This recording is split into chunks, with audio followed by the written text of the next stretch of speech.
Alors voici une chaudière qui est à réparer. C'est une grosse chaudière de...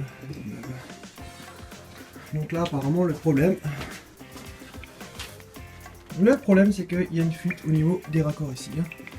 Et là également. Donc je vais établir un nettoyage pour voir l'état de mon raccordement. Ensuite je vais le couper, je vais le souder. Donc voilà, c'est une chaudière qui a à peu près 40 ans. Voilà, donc la mission aujourd'hui c'est de réparer cette chaudière. Donc là on voit bien effectivement le scotch. Donc bien sûr il faut s'assurer que dans le réseau il n'y ait pas de pression. Parce que sinon quand vous allez faire votre intervention, le problème c'est que vous risquez d'avoir de jet d'eau qui peut être de l'eau chaude. Donc là on voit bien le tube, je sais pas si vous voyez ici. Voilà, il est complètement bouffé. Et on voit déjà qu'il commence à se suinter. Donc on va devoir couper là ici à fleur.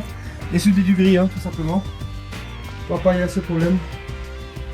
Voilà, donc, vous avez fait bien. Donc là on voit bien que c'est bien pourri. Donc pareil, quand vous faites une intervention de telle, vérifiez bien qu'il n'y ait pas de pression quoi. Videz le ballon avant de faire les soudures, sinon vous allez avoir des soudures de merde. On a enlevé les tuyaux.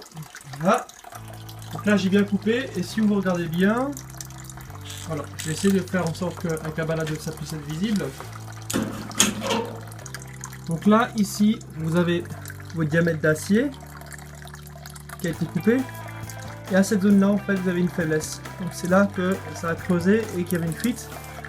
Donc là je vais devoir le couper à fleur et faire une soudure avec un manchon. Pourquoi un manchon? Pour que je puisse toujours remplacer éventuellement le gris qui sera vissé dessus en cas de pépin ou de bouchon ou de pécon.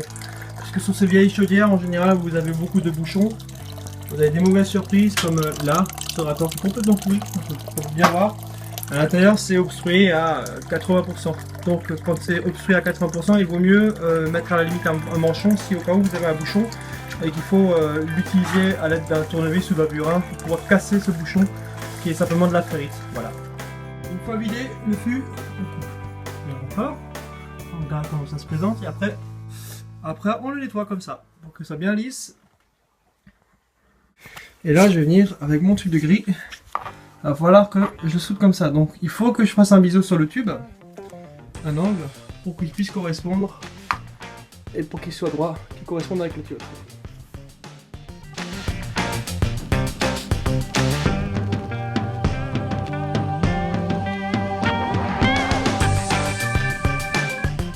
À présent mon manchon, je l'ai coupé à l'angle et j'ai enlevé le revêtement zingué dessus. Parce que si je soude sur du galva, revêtement zinc ou galva comme vous voulez, le problème c'est que ma soudure va pas bien prendre. Voilà, donc là ça m'a l'air sympathique.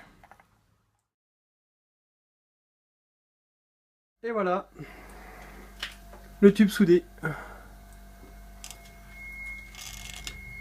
Maintenant on va attaquer au second, on va nettoyer, on va bien sécher parce qu'il y a un pire que quand on soude et qu'il y ait de la flotte qui se met entre la ferraille.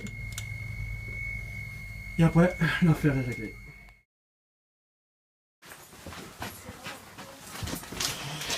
Donc j'ai changé le tube, donc là, c'est plus de fuite. On fait aussi la plomberie.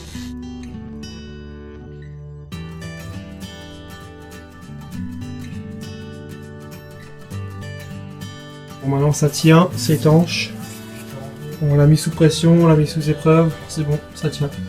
Voilà, j'ai dû aussi refaire toute la conduite puisqu'elle était complètement bouffée par la ferrite en fait. Le problème de la ferrite sur le cuivre, ça ronge le cuivre et toutes les trucs létonnés.